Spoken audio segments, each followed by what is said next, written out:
qui va effectivement avec beaucoup de volonté pour permettre à Chadli de repartir plein axe. Le service de Chadli vers Madsen qui va frapper, c'est contré, c'est goal.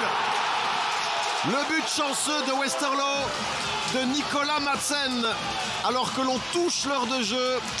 Le ballon qui a surmonté Gabriel Slolina, surpris par cette déviation de son défenseur. Le service, l'assist de Nasser Chadli. On revoit le but de Madsen. La déviation de Kral sont quoi? J'imagine que Slolina a beaucoup plus de chances d'intercepter ce ballon, bien sûr.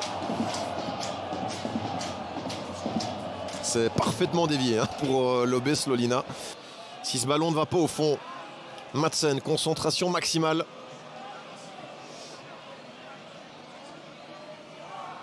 Et c'est parti, le pied droit du Danois. Le ballon termine au fond. 2-0, Nicolas Madsen, 4e penalty de la saison, 4e but pour le Danois qui va d'un doublé pour placer Westerlo. Eric 2000, 7e but en championnat. Slolina parti du bon côté, il lui manque quelques centimètres. La détente est belle, mais ouais, il manque un peu de vitesse quand même pour toucher ce ballon. Et l'intervention de Miangue pour jouer tout de suite avec Warleson. Duel aérien, second ballon, qui aura la possession? Ce sont les clés du match. On va dire que c'est peut-être du très classique, mais encore plus. Et là, par contre, je ne suis pas certain. Kensingi était en position de hors-jeu, occasion pour marquer déjà Torstensson. 1 minute.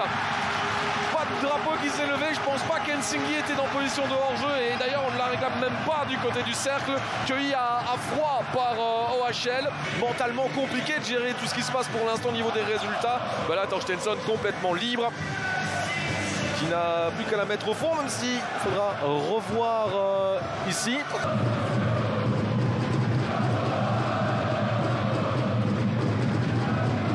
Le corner joué par Hugo Siquet, ça passe, et finalement ça rentre. Ça a rebondi un petit peu plusieurs fois, et c'est Sommers qui est venu tromper Tobelaisen.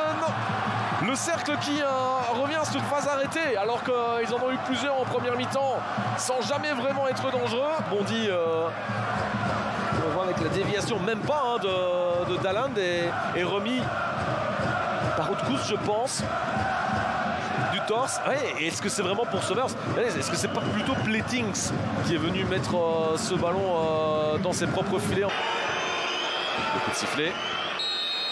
Kevin Denke qui est parti face à Leysan, et le contre-pied, Kevin Denke qui permet au cercle de passer devant. On est à la fin des 4 minutes. On va encore au moins en jouer 2.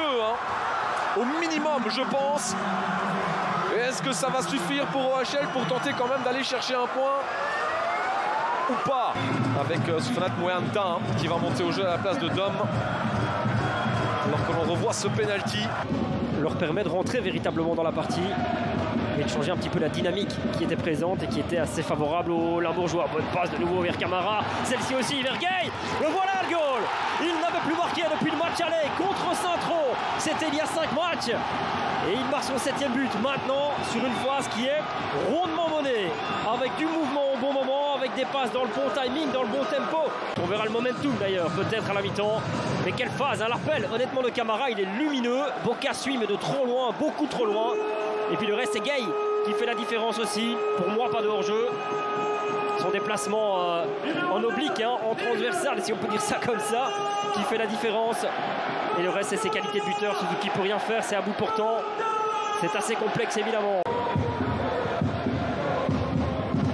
Oh, c'est dangereux ça avec Mboub, il est frais, n'oublions pas, il est vif aussi.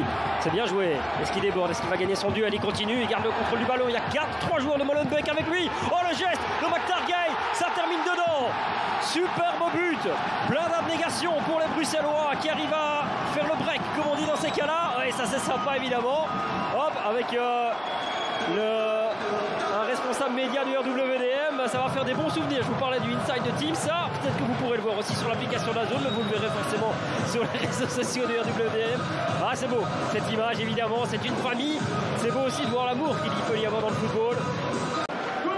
Bonne récupération sur cette tête approximative en retrait. Mboub, frais, je vous le disais, qui profite de sa vitesse, qui gagne très bien son duel, qui joue bien le coup, qui ne se jette pas. Puis le reste, c'est bien vu de la part de Maktar Gay. Il n'avait plus marqué depuis le match aller. Et bien voilà un doublé. 7 buts, 8 buts maintenant pour McTargay. J'ai cru qu'il nous avait fait une petite matchère, mais il l'a touché. Il suffisait de ça aussi pour McTargay. Et là, ça change évidemment toute la donne pour la dernière demi-heure de cette partie. S'enflammer de trop, rester lucide, ça va être la clé. Rester concentré aussi jusqu'à la fin du match. Claudio Catsapa leur a demandé.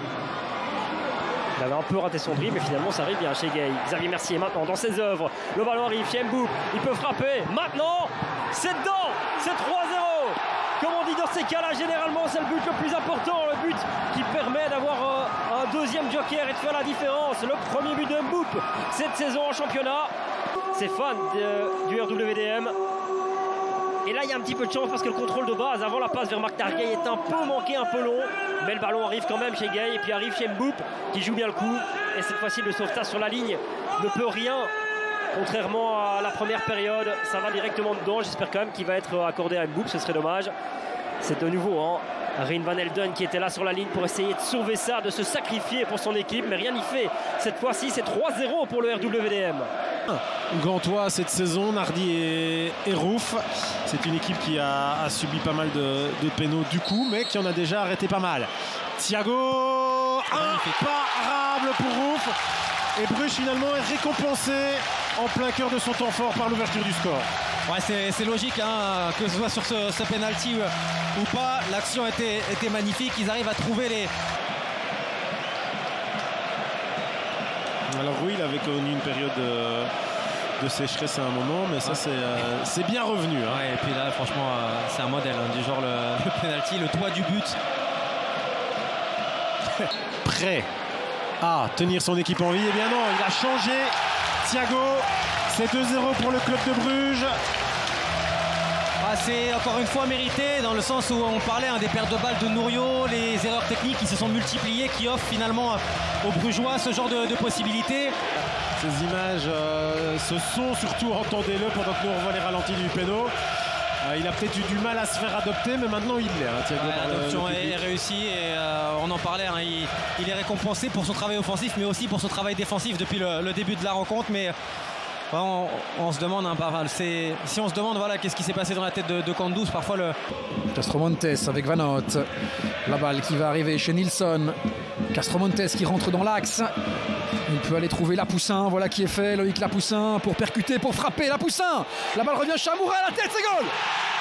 L'ouverture du score pour l'Union Saint-Gilloise. Et qui d'autre que Mohamed Amoura, qui continue donc sa série. Il marque dans tous ses matchs du mois de décembre. Son 16e but, toute compétition confondue. Castromontes qui trouve Lapoussin, qui peut rentrer, qui peut armer. Et il n'y a absolument pas de position de hors-jeu. Superbe tête qui trompe Gaëtan Cook. Une défense malinoise qui ne suit pas assez, qui est un petit peu observatrice là-dessus. Et le verrou malinois a sauté. C'est 1-0. De nouveau, c'est Passe qui casse des lignes. Léonie, Augustinsson, le voici. Centre au deuxième poteau, il n'y a pas grand monde, si ce n'est de l'autre côté forcément Sardella, l'arrière droit. Centre pour buter ça. Ouais. Oh, l'erreur de Jean Buté. Grossière erreur de Buté. Un cadeau énorme. Je sais que c'est la période, mais quand même, Jean Buté, un des plus fiables de notre compétition. J'allais vous en parler, des centaines comme ça, il les prend et ici il se trouve complètement du portier anversois. Est-ce que ce premier centre est raté, ce deuxième n'est pas génial, mais finalement Jean Buté, il y va, il veut capter le ballon, peut-être que il aime bien relancer très vite Jean Buté, il est peut-être déjà dans sa démarche suivante de se dire hop, je repars, je regarde et finalement il n'a pas encore terminé de réaliser sa prise de balle. Énorme boulette de Jean Buté. Essaye de joindre Balikucha mais n'y arrive pas. Van den Bosch qui a pris donc le rôle de Toby Alderweireld. Attention, Léonie est battu par ce dribble d'Ayuk en retrait, il a glissé, Diawara, le ballon est dévié, c'est but. Égalisation de Georges Ilenikena, le phénomène de l'Antwerp. C'est loin d'être mérité Benjamin, mais Léonie là se jette beaucoup trop vite. Et Yuke joue bien le coup, il ne doit pas se lancer comme ça le gamin. Ensuite, il y a une glissade de Diawara et là, dans cette position-là, vous en avez parlé, Ileni Kena fait pratiquement à chaque fois mouche. Hein. Ileni Kena. Une petite erreur et Alderweireld à l'assist. Ça avait marché à Genk. C'est un but. Ça marche à domicile aussi. Toutes les 35-40 minutes en championnat pour Ileni Kena. Le héros de mercredi et le héros du dimanche. En tout cas, pour le moment. Qui harcèle l'Uruguayen, on cherche la profondeur de nouveau, elle est bonne cette passe, elle est même très bonne, Irassor qui peut donner à Pencil, ça va être but, ça non, c'est repoussé en 2 temps, ça va au fond. Il est allé au bout de son effort, Joseph Pencil, 22 minutes, et voilà la défense de Courtrai pour pouvoir relâcher un petit peu le pressing installé depuis le début de cette rencontre. La passe est parfaite dans le dos de la défense. Le travail de Irassor est intéressant aussi parce qu'il aurait pu la jouer solo. Et au final, il est un petit peu aidé par le défenseur, me semble-t-il, hein, quand même dans sa passe, puisque la pression lui fait rater légèrement sa touche de balle, qui se transforme en passe finalement, en passe décisive donc. Mauvaise passe de Daniel Munoz, mais Ronchowski est là avec la passe dans la profondeur directement. Irassor, le deuxième, le voilà. Et c'est trop facile, beaucoup trop facile pour le Racing Genk. Avec cette qualité dans la réflexion, dans le geste de la part de Ronchowski, parce que Genk avait presque perdu le ballon. Et puis ce ballon qui traîne, Ronchowski en un coup d'œil, en un coup de patte, il le transforme en passe décisive. Présent dans ce match, et regardez. Tac, cette passe, il n'y a pas de hors-jeu d'Irassor. Pencil est évidemment hors-jeu de position que l'on ne siffle plus depuis bien longtemps maintenant. Et cette passe, elle est délicieuse, savoureuse. Et elle est surtout parfaitement convertie par Irassor. 2-0 donc en ce début. Passi, Pencil, El Canous en un temps, Munoz, le centre, et la frappe, et le but. Le troisième pour Genk avec un doublé pour Joseph Pencil. Et là encore une fois, si on revoit toute la phase pour cette défense de Courtrai, j'ai l'impression que si Genk veut faire plaisir à son public pour la fin d'année, eh bien c'est le jour ou jamais hein, pour les Genkois qui peuvent éventuellement dérouler aujourd'hui, puisqu'ils joueront quand même de sérieux opposants hein, pendant les fêtes. Il y aura samedi prochain Anderlecht et puis la réception de joueurs qui ont le pied sur la ligne. 59 minutes, Heinen, 7 au fond, c'est un contre-pied parfait, c'est 4-0 pour le Racing Club de Genk qui est en train de dérouler dans cette deuxième mi-temps.